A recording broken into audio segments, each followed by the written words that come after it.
let's go into the lesson.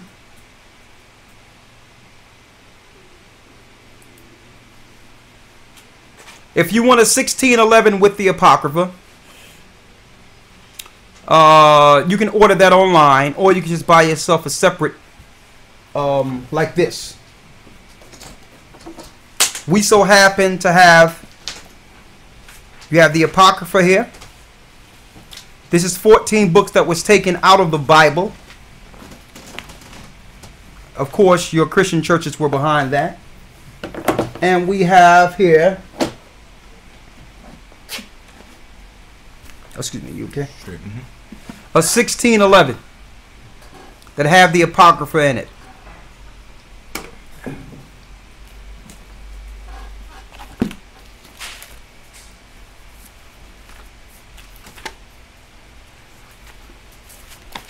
Apocrypha. Okay, let's get into it.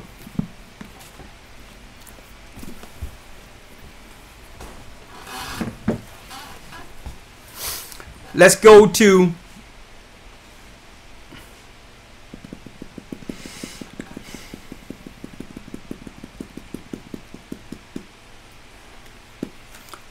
Luke. Our last stand under the Roman Empire. Luke 19.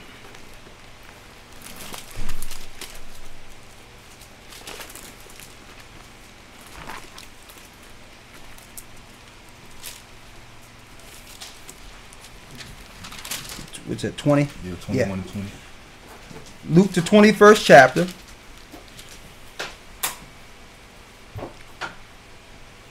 Okay. Also, I hope you all were in that class where we proved there's no such thing as other planets. There's no such thing as other planets. We went to that before, and we showed you beyond any shadow of a doubt that there is no such thing as planets. They're just stars. All right? And when you go into the word planet in the Hebrew, it links directly to the constellations or the worshiping of stars. So by acknowledging planets, you're giving homage to fallen gods. There's no such thing as Mars, Jupiter. These are all gods of ancient Rome and Greece. They're lying to you when they say that they found another planet. They're lying. It's all computer generated. The majority of the things they show you, usually when you look at pictures outside the Earth, that's the farthest a lot of them went. They just around the outside of the Earth. All the pictures is in the same area, and when you see out there, you don't see none of what they're talking about. All right? So don't go into that planet Nubaru and they talking about asteroids almost hit the Earth. These are excuses so that when you see things coming to the Earth, they can pass it off as one of their excuses, knowing that there's fallen angels, which we're going to go into the lesson, are still fallen since the time of Noah. They're falling right now into the Earth. So they're saying there's comets and planets and all these things so that you don't be alarmed when you see what they call shooting stars. They're fallen angels. We're living in the time of Noah. When angels came down and slept with women, they are giving humans, they're giving our powers the technology in this earth today. So, but they had to brush it off so that you don't be alarmed when you see things entering our atmosphere. Okay? Once they fall, they get under Satan's authority. They fall under his authority and they give mankind technology.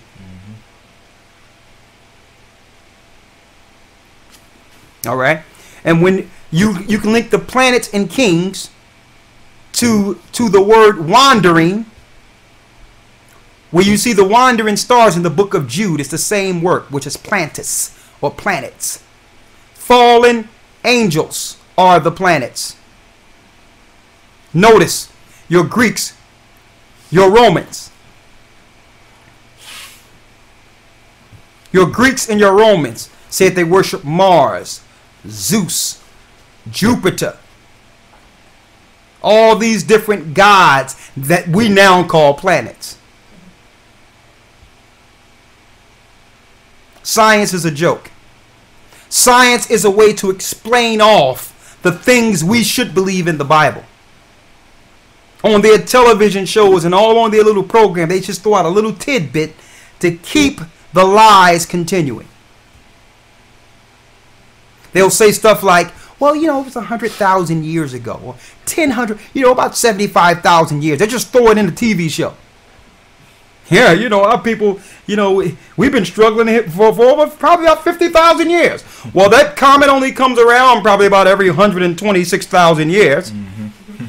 Listen, they are spewing straight garbage. They know that this earth is not past 14,000 years. They know it.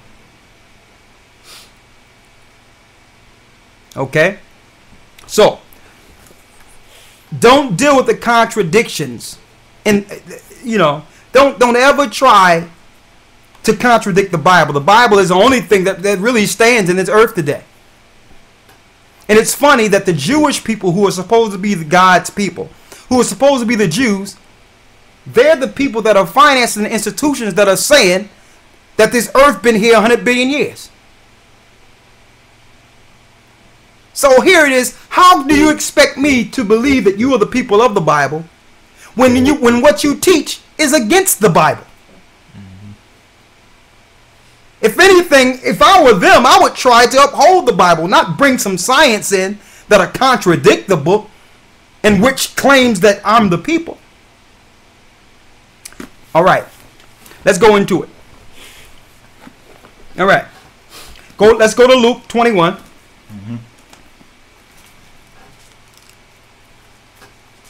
Let's start at the 20th verse. St. Luke, chapter 21, verse 20. And when ye shall see Jerusalem compassed with armies. When you shall see Jerusalem compassed with armies, which means Jerusalem is compassed with armies. Now this happened to the children of Israel, our people, in 70 AD. That's the history. Read. And when ye shall see Jerusalem compassed with armies, then know that the desolation thereof is nigh. The Bible says, Christ told us, know that the desolation is near. Read. Verse 21. Then let them which are in Judea flee to the mountains. This is how we got into Africa. In 70 AD, the Romans was compassing Jerusalem. All right? They had an army occupation. I like to explain this in detail so that brothers and sisters can understand what this is saying here. 4 years prior to this happening to us.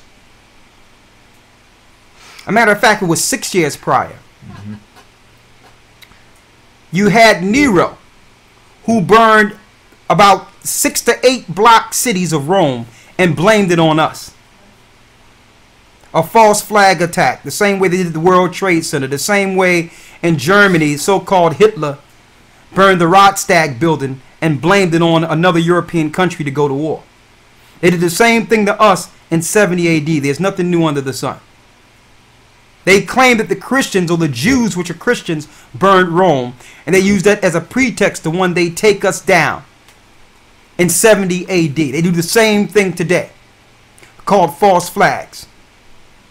Then they took us down, and mind you, that lets you know Christ's prophecies are correct. He told the disciples this before he was crucified, that when you see Jerusalem compassed with armies, I want you all to take my people, and I need you to flee into the mountains. Those mountains are the Atlas Mountains. Right around Africa, we ran into the Atlas Mountains. No sooner as we seen Roman army occupation, and we started filtering into different parts of Africa. Black people hiding amongst other black people.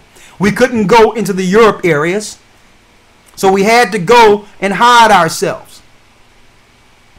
And right here, that tell you that the Jewish people cannot be the true Jews. How can they hide in Africa, running from Romans? If the Romans, who are Caucasian, came into Jerusalem to take down other Caucasians, how could they differentiate the Romans from themselves? How can the Romans differentiate or show a difference between themselves and the same white people? That wouldn't make no sense. Only thing the European Jewish people would have to do was throw on a Roman toga. And they would be no different than the Romans who were taking them down. That's more proof that the Jews were black.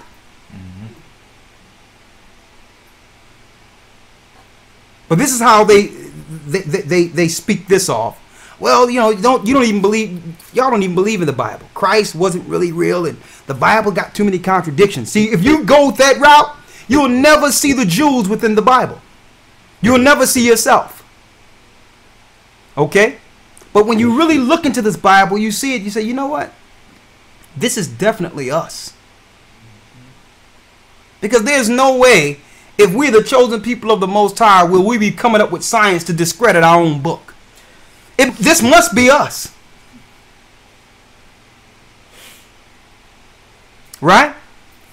Read on. And some people might say, well, listen, it seems like y'all be boasting who you are and you all be saying stuff like, you know, it's about Israel. Listen, our people, and I'm saying this for the brothers and sisters out there, our people been long deprived of our national origin and our true identity too long. So there's nothing wrong with us staking claim to something that we lost for years.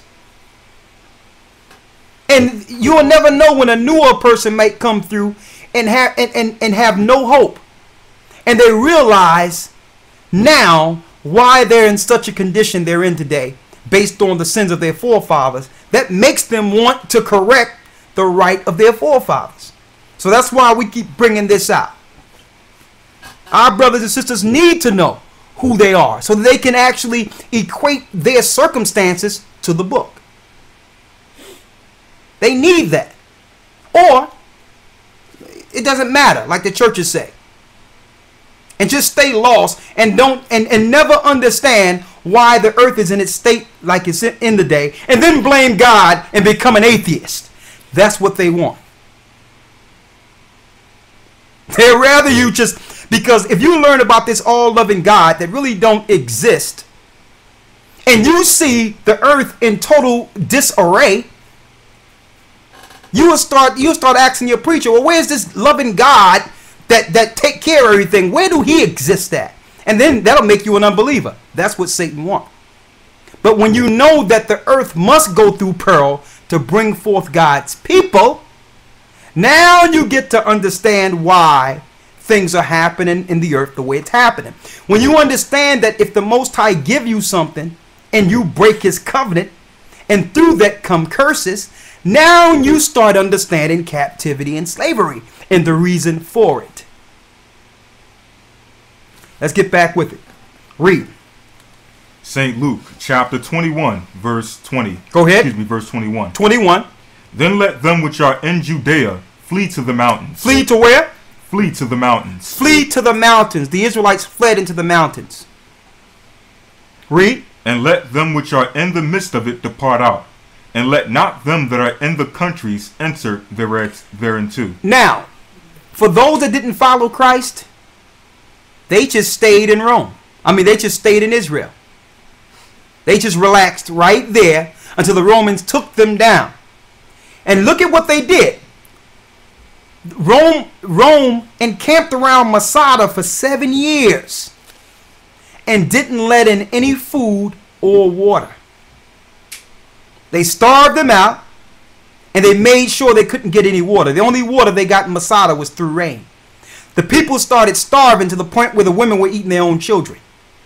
These are those that didn't take heed to Christ's prophecy. And you can read this in the book of Josephus, the war against the Jews. We thought that we had it made up there in Masada. We got the high ground. Vespasian told his son Titus, listen, son, you cannot beat them because they got the higher ground. But they must come down to eat. Let's encamp around and wait them out. They dug a trench around Masada. Everyone that came down to try to get food or rations or water, they killed. To the point where people were going against each other, looting against each other, killing each other. See, and that's the same plan they do now. They'll take away your rations knowing that you're going to turn against each other. And the Lord says there's nothing new under the sun. That's what the New World Order is doing now. They're cutting off the water. They're cutting off the food. They're poisoning the water. They're keeping all the good food for themselves, knowing then they're cutting off the money. It's the same exact tribulation on a global scale. Jacob's trouble. That's where we are.